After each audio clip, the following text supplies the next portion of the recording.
The Triumvirate is a special occurrence in which all 3 king salmonids attack you at once. It's kind of crazy and you don't need to feel bad if you suck at it. It's tough and requires a lot of teamwork and coordination. But if you're like me and mostly play this game freelance, then let me offer you some help with some tips and tricks I've learned to help you get the badge and win more of these insane waves. Alright guys, this is my first boss.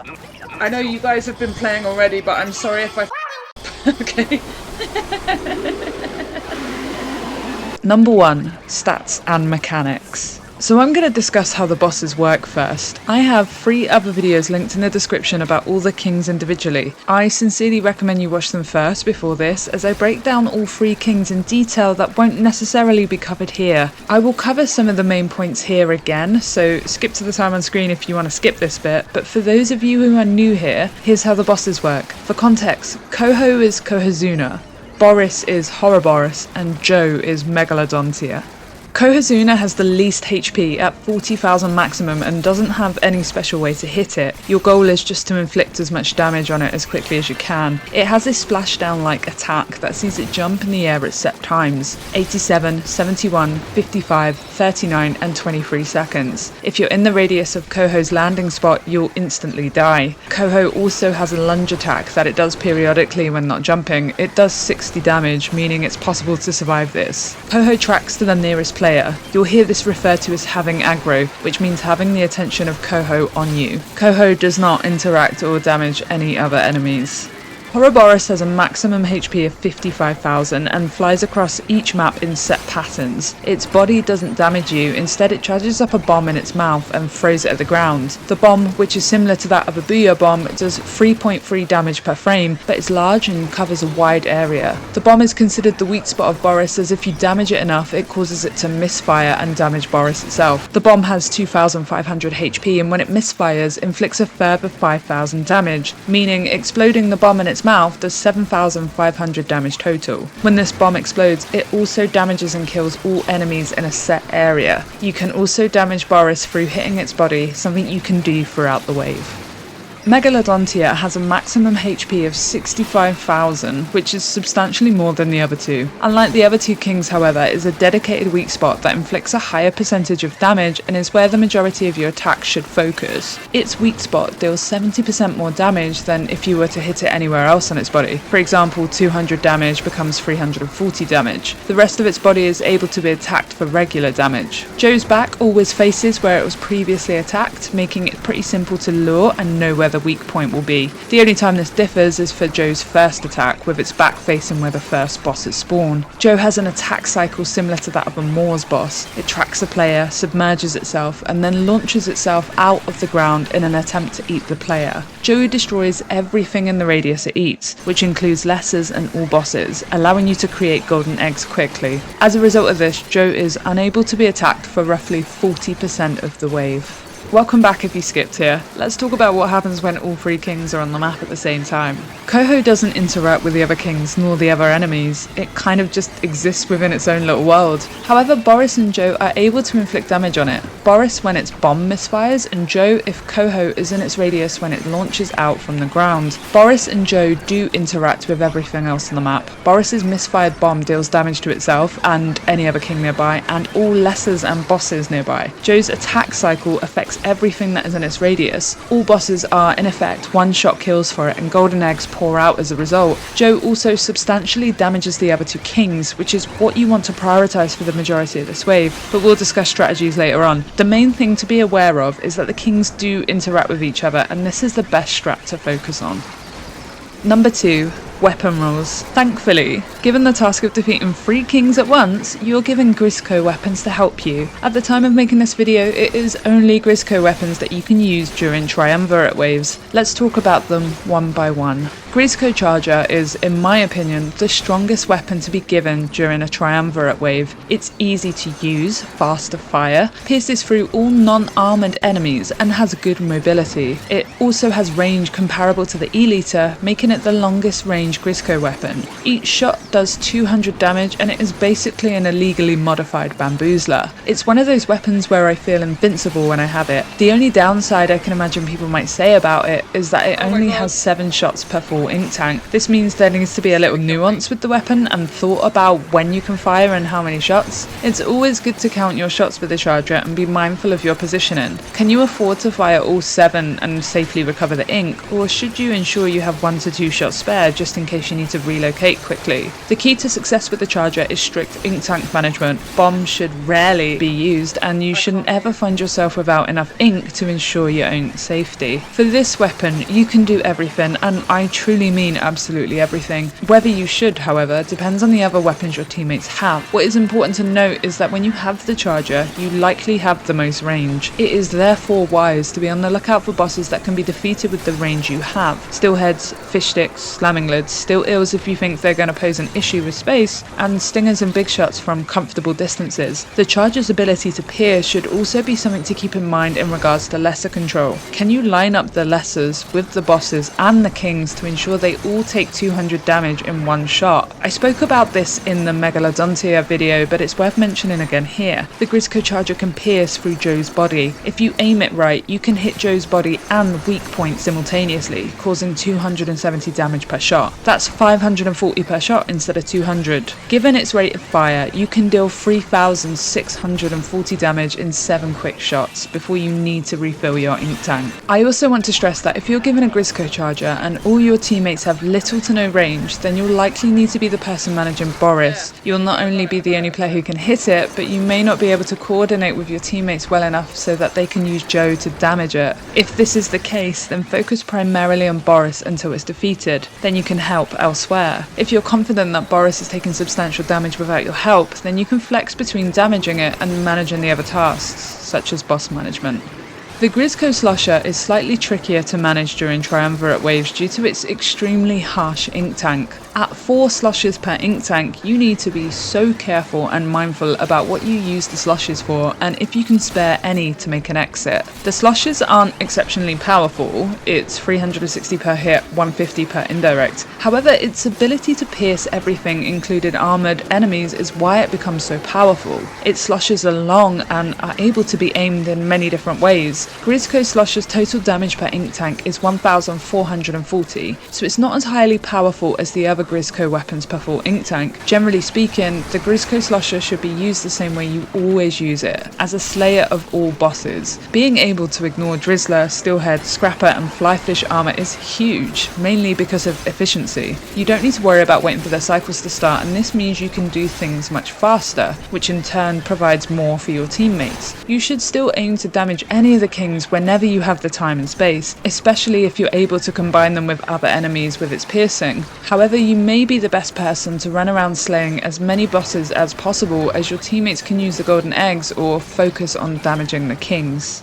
The Grizzco Brella and the Grizzco Blaster are more often than not doing the same role, so I've opted to discuss them together. They're both on the weaker side for Grizzco weapons, opting for a faster fire rate and spamming rather than outright DPS. The Brella does a maximum of 80 damage if all pellets hit and can be fired for around 50 times before its ink tank runs out. The Blaster is slightly less ink efficient, with it having around 40 shots per ink tank and a direct hit damage of 50. They are both exceptionally fast whilst firing, and the Brella especially can paint really well, whilst the Blaster's fast fire rate allows it to spam shots everywhere for really good AoE spreads. All this to say, these weapons are supportive in nature and won't necessarily be able to handle any role independently. Rather, they work best by supporting teammates with what's needed: paint, range, AoE, etc. These weapons are fine when given one of them for a Triumvirate Wave, however any more than 2 of these and you'll start to suffer with a lack of DPS for the entire comp. If you're given these weapons, go help your teammates do whatever they're doing,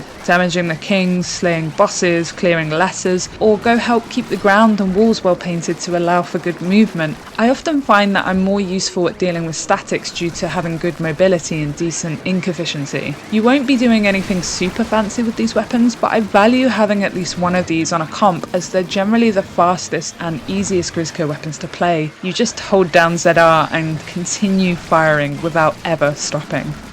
The Grizzco Stringer, or bow as I generally call it, is probably the most powerful Grizzco weapon shot for shot. It has 9 projectiles or arrows, each doing 150 damage each at full charge, meaning if you hit one target with all 9, you do 1350 damage. However, the ink consumption is set at 24% per full charge, meaning if you choose to use this weapon at full charge, you'll only get 4 shots before you're empty. One of the best techniques to employ with all bows is tap shots and partial charges. Your ink tank is actually better served by using partials instead of taps. Partial charges at the first circle only consume 9% compared to 12% for tap shots. It takes 0.5 seconds to charge to the first circle and just over 1 second to fully charge the weapon. Tap shots do 35 damage per projectile, 315 for all 9 projectiles, and you get around 8 tap shots per ink tank. That equates to around 2,500 damage in total. Charges to the first circle do 72 damage per projectile, 648 if all 9 projectiles hit. As you get 11 partial shots per ink tank, that calculates to around 7,120 damage overall if you're able to concentrate all that firing into one enemy. By comparison, if you fully charge the bow, you'll get 4 shots at 1,350, totaling 5,400 per ink tank. Partial charge this weapon and aim it almost exclusively at Joe's weak spot and Coho. You can also reach Boris too, and you may need to shoot at it. Do not waste your time doing anything else if you can. Use specials to deal with statics and to keep yourself alive. The Grizzco Splatana is rapidly becoming one of my favourite weapons in the game overall. It's very effective at doing almost everything, with its only real limitation being its range and lack of paint. But learning how to play around this allows you to fully maximise the potential of this weapon. Its charge slashes do 1,200 and pierce all armoured bosses. Steelheads, drizzlers, flyfish, you name it. It can essentially one-shot kill all bosses in Salmon Run. The downside to this is that the charge slashes take around 2.5 seconds to fully charge, and there is quite significant end lag once the attack is finished, leaving you pretty vulnerable. Each charge slash takes 15% of your ink tank, meaning you get 6 per full ink tank. This weapon is primarily a boss slayer, in the same vein as the Grizzco Slosher, given its ability to pierce armour. More often than not during Triumvirate Waves, you as a Grizzco Splatana may be the most powerful weapon on the team, meaning you'll have to carefully balance your time between slaying bosses and also damaging the kings. Thankfully, the Grizzco Splatana has incredibly powerful tap shots.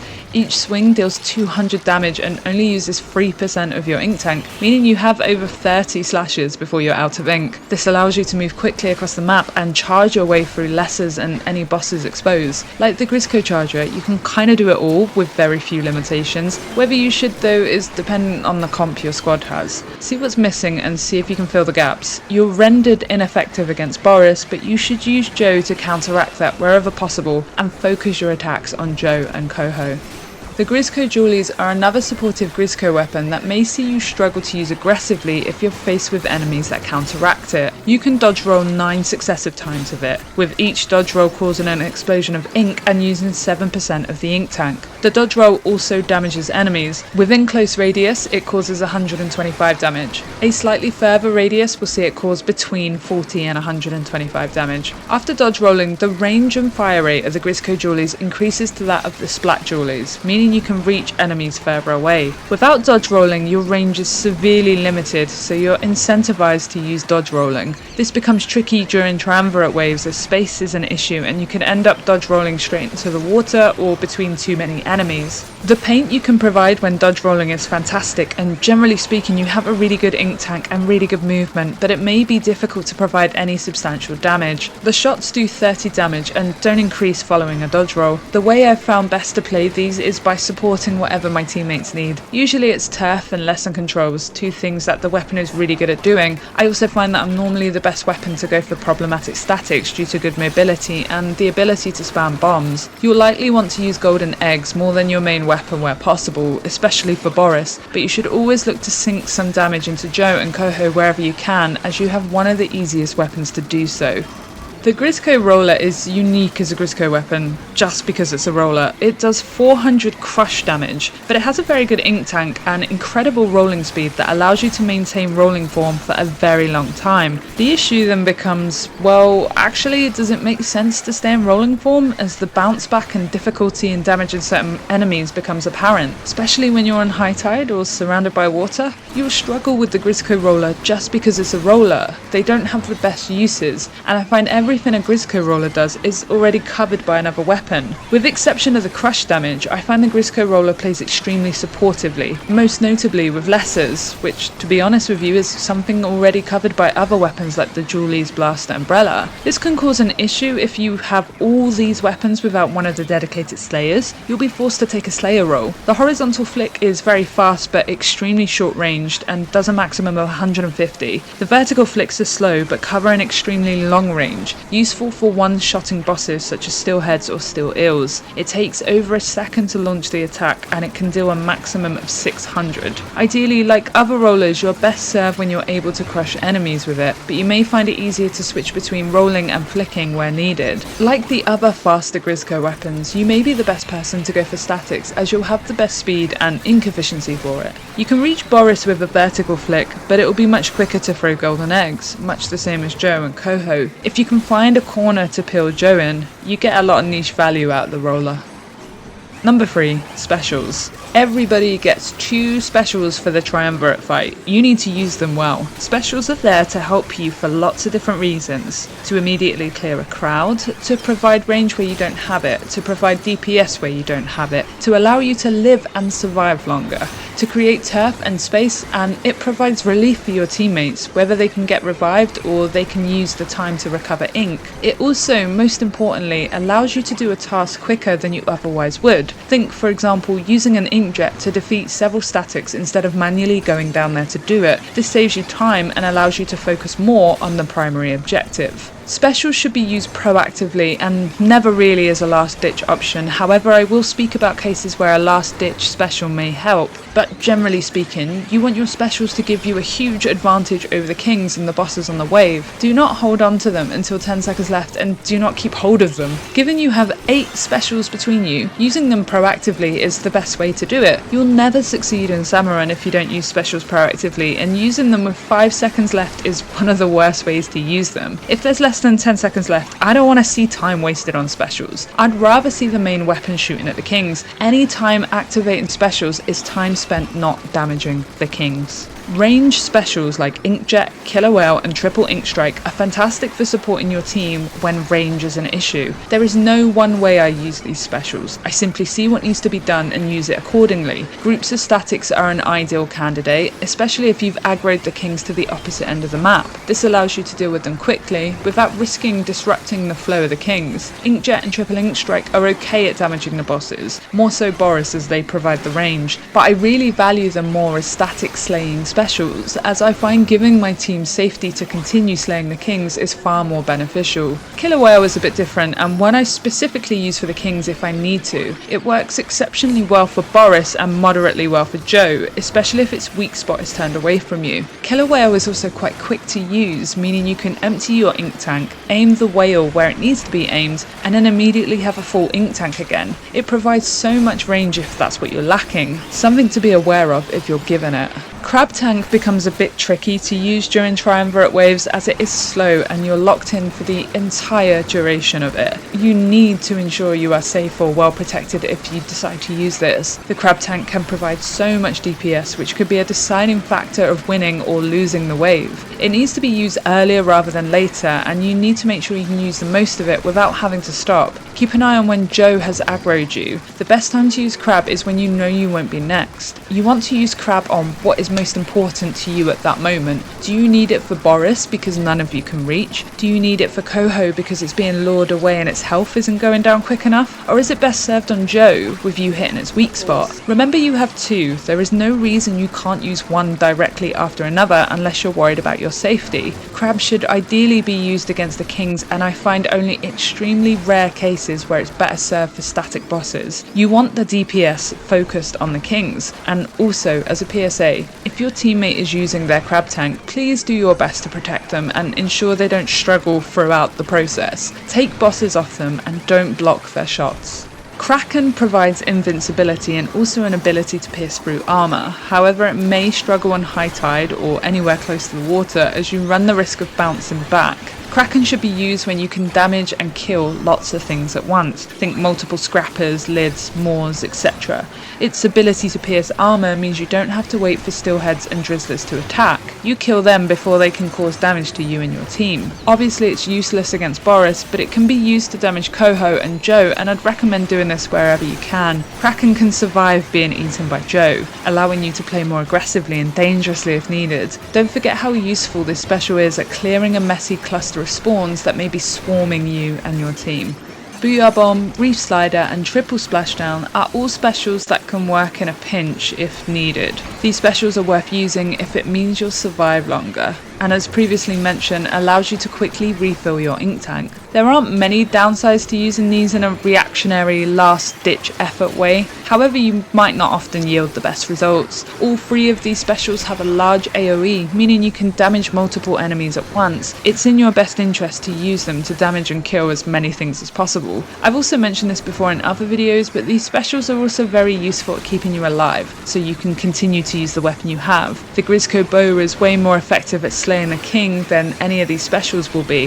It is therefore important to keep you alive so you can continue to shoot at the kings. Using a Booyah Bomb or a Splashdown to keep you alive and refill your ink tank immediately may be the best use of that Booyah or Splashdown that entire wave. If it keeps you alive and clears the area surrounding you, then it's worth using. These three short acting specials all do decent damage to the kings, and if you're in the home stretch of the wave and need some extra slaying power, then empty your ink tank, use the special and then continue firing.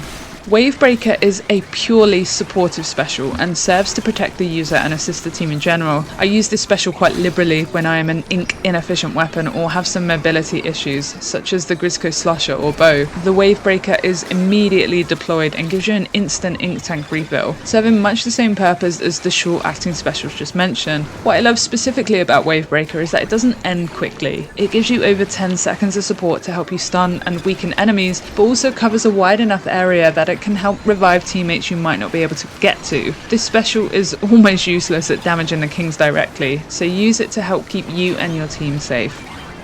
Number 4. Strategies. Nice job. The main strategy to focus on, the one I found the most success with, is luring Joe around the map to damage Boris's bomb, which then damages Joe itself. Joe takes substantial damage from Boris's misfired bomb if timed right, and this is usually the best way to ensure a swift defeat of Boris whilst also damaging Joe. If you're able to put the Coho in the same position, then when Joe attacks, you'll not only damage Coho and Boris, but Boris's bomb exploding will also cause further damage to all of the kings. By concentrating Joe's attacks on Boris, you very quickly defeat it, leaving only Joe and Coho left. I believe the biggest issue with the Triumvirate Wave is what to do with Coho, as it is essentially jumping around a map rather slowly, and if it is aggroed onto a player who's not paying attention, it can be lured to the other side of the map, away from Joe and Boris. This makes it difficult to damage as you're either too far away or preoccupied with the other two kings. Coho's attack cycle is less obvious than the other two and can be a bit safer to work around, as you can survive a lunge attack from it. I feel like because of this it kind of gets ignored until it's too late, especially if the team makes Boris the main focus. You really need to strike a fine balance between damaging Coho and Joe, but also ensuring that they're brought to the location of Boris and or appropriate spawns. I have neglected a Boris cycle to bring Joe to a cluster of static spawns before, as the resulting golden eggs can then be used to damage the kings. For Coho especially, you need to ensure you are constantly firing golden eggs at it if you're unable to get it lured closer to Joe or Boris. If you have one of the more powerful Grizz weapons, such as the bow, then you should spend time wherever possible putting damage on Coho. But I want to stress that any moment you can, you should be attacking Joe and Coho with golden eggs or with just your weapon. The person who has the aggro of Joe should look to see what takes precedence. Is it Boris? Is it Coho? Is it the bosses on the field? The attack of Joe has the ability to make or break this wave, and not utilising Joe this way will make it so much harder to win. You have to use Joe to damage other things on this map. If you're able to control the field and maintain turf, you'll have no problems dragging Joe to where he's needed. The person who has Coho aggroed on them should take note of where Joe is going to be attacking from and aim to bring Coho to Joe wherever possible. You want to try and keep all three kings together as much as you can throughout the wave. This ensures it's easier to bring Joe, but also allows you to constantly fire at them whenever you can. This is one of the elements that makes this wave quite tricky to pass in Freelance. You're relying on your teammates to be aware of what you're doing and to adapt to that, and vice versa. That isn't easy. This wave becomes tricky as it needs that coordination, but you can improve your understanding of the wave so you can notice what you need to do next. Where Joe should be taken is the biggest thing you can single-handedly do to improve your chances of winning. Generally speaking, you want to aim to defeat Boris as soon as possible, as the other two are easier to reach and don't restrict space like Boris's bomb can. Hard focus on luring Joe to Boris for the first portion of the wave, especially if you don't have long-range weapons. Once Boris is defeated, every weapon can attack Joe and Coho, and focusing on 2 bosses is easier than focusing on 3. Continue to use Joe as a weapon wherever you can, either against the Coho or against clusters of spawns to provide safety and golden eggs. The path of using Joe to defeat Boris and then working down Joe and Coho through brute DPS has been the most successful for me, but it requires teamwork and fast responses from all 4 players. If it's high tide and Joe is tracking you and you're stuck, you may end up dead. If you can see teammates struggling for space and becoming overwhelmed, help them by using specials earlier to prevent this. Sometimes it's rather unavoidable on smaller maps, but you need to take note of Joe's cycle, whether you're next to be targeted and where you can run to. This also takes into account when you should use specials. The kings work in set patterns. Learning these patterns and cycles allows you to avoid ending up dead often. Dying in a lot of ways is inevitable. Though we try, we cannot escape our ultimate fate in the end. But hey, this is Salmon Run, and I'm here to tell you to stop dying, as unlike real life, you don't have to. In all seriousness, dying is one of the worst things to do in game, as you're no longer actively contributing to the game. You're leaving your team or player down, you're causing more enemies to converge on them, and you're forcing one of them to stop what they're doing to revive you. All of that time could be spent damaging the kings or controlling the map, and yet you spent it dead. You spent it dead and so far away from everybody else, squashed behind Joe's arse, and yet you did not attempt to come closer to get revived. Dying happens, I get it. Even the most seasoned players have off days.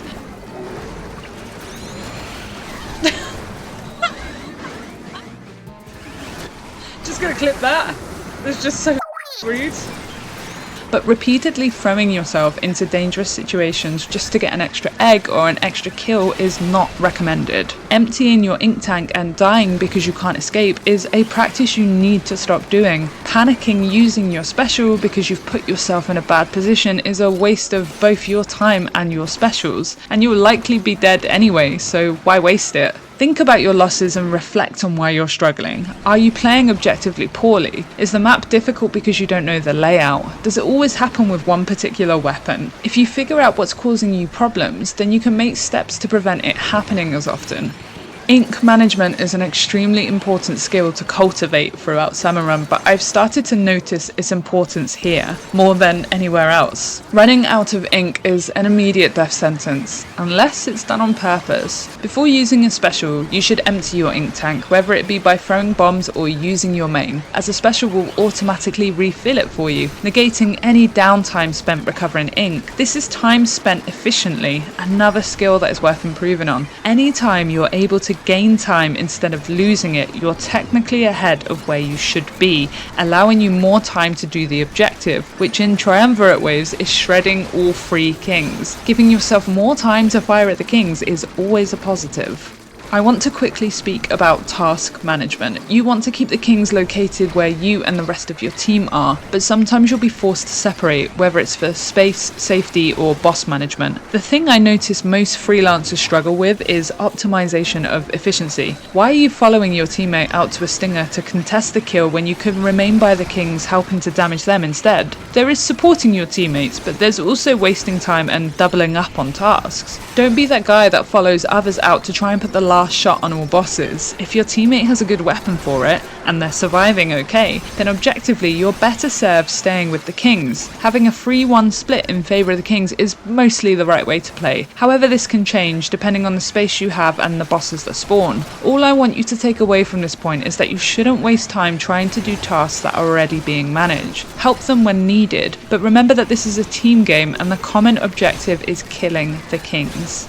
The good thing about this wave only being Grizzco weapons is that you can reliably know that you'll have an overpowered weapon to use. The bad news is that, as mentioned, some are a bit better than others and you really could end up with 4 rollers. There isn't much you can do to change this, but you should focus on playing to the weapon's strengths. Sometimes you'll get 4 of the weaker Grizzco weapons and have a ton of paint and mobility, but lack the DPS to actually shred the kings. If you don't have a weapon for Boris, then utilise Joe eating it more. If you don't have weapons to shred Joe and Coho often, then make sure you get golden eggs nearby to help stack the damage. If you don't have range, then use your specials for that range. One of the biggest barriers to improving in Salmon Run in general is not knowing when to flex your role and not knowing when to adapt. I'd love it if we always got given a Grizzco Charger for this wave, but we know that isn't the case. Oh, something else I've noticed is that having a Grizzco Charger on your team during Triumvirate Waves dramatically increases your chances of winning. The range, the mobility, the ability to do everything and protect itself, it's piercing. I could go on. Don't waste this weapon if you're blessed with it. Stay alive, manage your ink tank, and be a confident slayer of everything in your path. Nice, we did it! If you've made it this far, first of all, I just want to say thanks. I appreciate it. Secondly, this king battle was meant to be hard. I've had a lot of failures with this wave, but every failure has just forced me to confront the reason I failed, and if it's in Freelance, whether there was anything I could have done to change that. Sometimes there is, and sometimes it's completely out of your control. The Triumvirate Wave needs all 4 of you to be playing as a team, which doesn't always happen in Freelance. You'll routinely run into players who haven't got a clue what they're doing, who don't know how to use the bow to its maximum, for example, or players that just want to spend the entire wave boss farming and ignoring the kings so that they can pad out their boss stats. Sometimes there isn't much you can do to make a win, but sometimes, and I'm telling you the truth here, you'll start to notice when you can change those losses to wins. And I promise you, reflecting on that will ensure more wins happen in the future. Never be too proud to take some losses and learn from it. I hope this has helped you. I'll see you guys soon. We did it! We did it! Let's go! I played like guys, thank you so much for carrying me.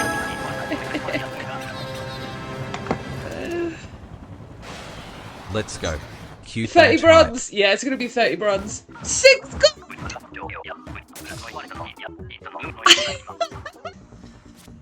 I love you too, but I'm rich! Let's go, guys!